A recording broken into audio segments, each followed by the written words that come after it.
Hello everyone, my name is Vikram Yadav and you're watching The Veterans.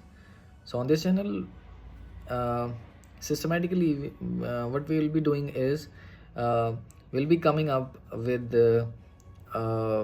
separate videos of a single lecture topics. Like today's topic is related to India's rising defense exports.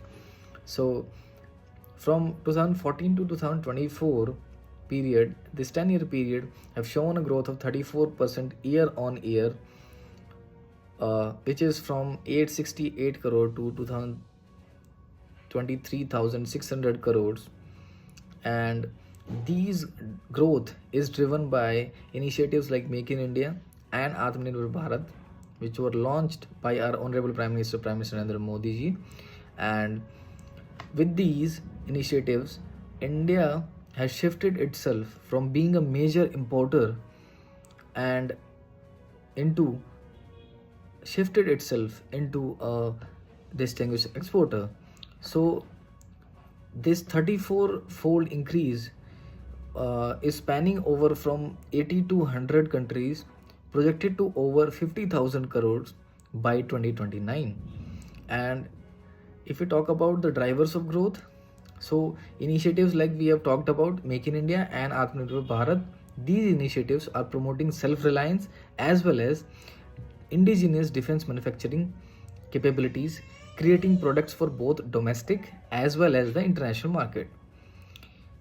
Also, the private sector's contribution in defense industry has become more self-reliant with this and producing wider variety of subsystems and components and which are acceptable in global markets. So India's the exports are having a global reach to the countries like USA, France, and similar developed countries where our exports are being fed into, right? And there are some key products and destinations like India's exports a variety of defense equipments, including ammunitions, arms, subsystems, and components to the top destinations like USA, France, and Armenia, and also countries like Philippines. So if we talk about the few major exports that are quite heavier, if you talk about the major systems like Akash Defense System, BrahMos systems to Philippines, which is of 290 km of range, Su-30 to the Armenia, which is a recent development basically, Dornier and Chetak Cheta helicopters to the underdeveloped nations like Seychelles, Mauritius, and Pinaka rocket systems. So if we talk about the state-wise, 61% are related to the ships and related parts, 20% are related to the aircraft and major components, 14% is for sensors and actuators, and the remaining 14 to 15% is related to the armored vehicles, right? So if we talk about the schemes that promoted these defense production and exports, so first of all, the funding part is being catered by the Spark and schemes like IDEX, Prime, and Aditi schemes.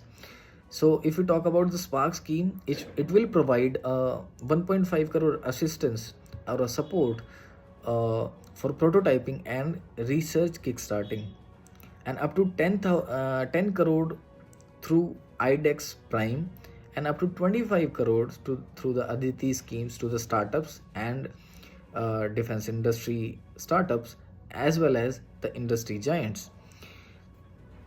And also if we talk about, there are few developments through which, like defense industrial corridor development. I mean, if we talk about the case of Tamil Nadu, which is being a major hub for vehicles and shipyard and shipbuilding industry, right? And if we talk about the Uttar Pradesh and the related corridor that is related to arms and ammunition as well as the missile production, and the recent development in which in Lucknow there is a BrahMos facility that is being recently uh, fed, right? And there are also modernizations on domestic development platforms like Tejas LC, Zoravar light battle tank, Arjun tanks, as well as Astra air-to-air missiles. DRDO is also advancing, which is a major research and development organization in India, to the UAVs and UCAVs and munitions. Also, in the policy reforms, India allowed 74% FDI via automatic route and 100% via government approval. So now let's talk about technological gaps and import dependencies, which is one of the key challenges that India's defense sector is basically uh, having, right? So India faces issue in key defense tech like jet engines. So also the ESA radar, that is active electronically scanned array radars, slow and complex procurement challenges. For instance, the Tejas procurement uh, plan, I mean, it took almost 20 years from approval to prototype. Okay, so also deals like Rafale fighters and Scorpion submarine facing long delays, right? For them to be completed and to be inducted into the services, right? So to solve these issues, government came with a restructuring procurement process with Defense Acquisition Council to step up procurement plan, right? Also, Defense Testing Infrastructure Scheme, which is basically testing of various systems and subsystems for the relevant nature of them, so that they could be inducted for a particular role in these defense forces, right? So now, talking about the next challenge that India's defense sector is facing nowadays, that is low R&D budget issue. So out of 6.81 lakh crore defense budget for modernization, DRDO only receives 3.94% out of 6.8 lakh crore rupees, which is significantly lower with, if we compare it with R&D spending in India, that is 0.7% of GDP compared to 2.4% that is in China, and 3.5% subsequently in USA, and 5.4% in Israel as well. And also issues like limited private sector role. So private sector till now contributes only 21% of the defense production, uh, by procurement risk, rendered by procurement risk, or low R&D support and weak collaborations with public units, because they are working in isolation for their product to come and to be disbursed into these uh, I mean, for their particular role in defense forces, right? So testing and certification is also one of the challenge which nowadays India's defense sector is also facing, because India lacks in the facilities for testing of the advanced defense techs like UAVs, electronic warfare, and electro-optics. Similarly, threats like cyber security and internal security is also one of the challenge which we have seen in the 2020s uh, Mumbai power grid cyber attack, uh, in which I mean, sources said that the Chinese side was having a hand in the attack, right? So despite creation of CDS also, delayed implementation of integrated theater command, that is being now coming up in the recent past post op Sindoor observations, which the defense agencies have been coming up across. So also the delayed implementation, the ramification of delayed implementation of these integrated theater command also affects the joint operational effectiveness basically. And also, if we talk about one of the more challenges, that I mean, uh, dwindling strength of fighter squadrons, right? For a 42 fighter squadrons, I mean, squadron, there is a strength of 34 squadrons nowadays with the in Air Force, right?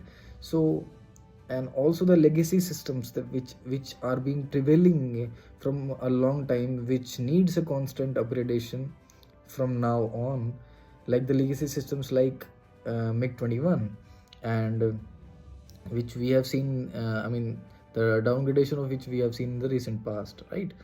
And so there are few measures that has to be taken to increase further, to go a step further in these exports, right, in the defense sector.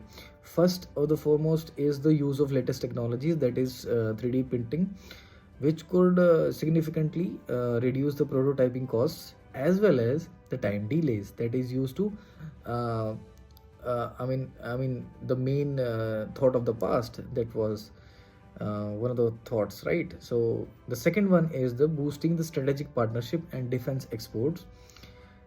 Also, if we talk about the jet engine R&D development with Safran, and also the Kaveri engine development, which is taking a lot of time, which can definitely improve if we go with the strategic partnership thing. And also, if we talk about the institutionalized monitoring and export promotion, because uh, producing a thing or developing a thing is a different thing, and to promote that export or to promote that system or subsystems, we need to have a constitutional or institutional mechanisms that can support those export promotions, right? And also, if we establish some regional centers and maintenance hubs, that is also, the Indian forces are being grappling with, because I mean the the Russian systems which we have procured in the past, their issue is, they lacks a lot of in maintenance delays or maintenance services, also the project procurement for their subsystems and the parts as well, which are also a part of delays in operational readiness of the defense forces. It will uh, definitely improve these, if we definitely improve these measures of the defense innovation and export capacity, then definitely India is going to have a positive impact in the export on defense sector. So this is it from my side today, and let's have a positive discussion or a, communication on this video as well, so so that I can learn further with you guys, and subsequently we can improve a bit further in our upcoming videos. So this is for the today, and thank you. Have a nice day.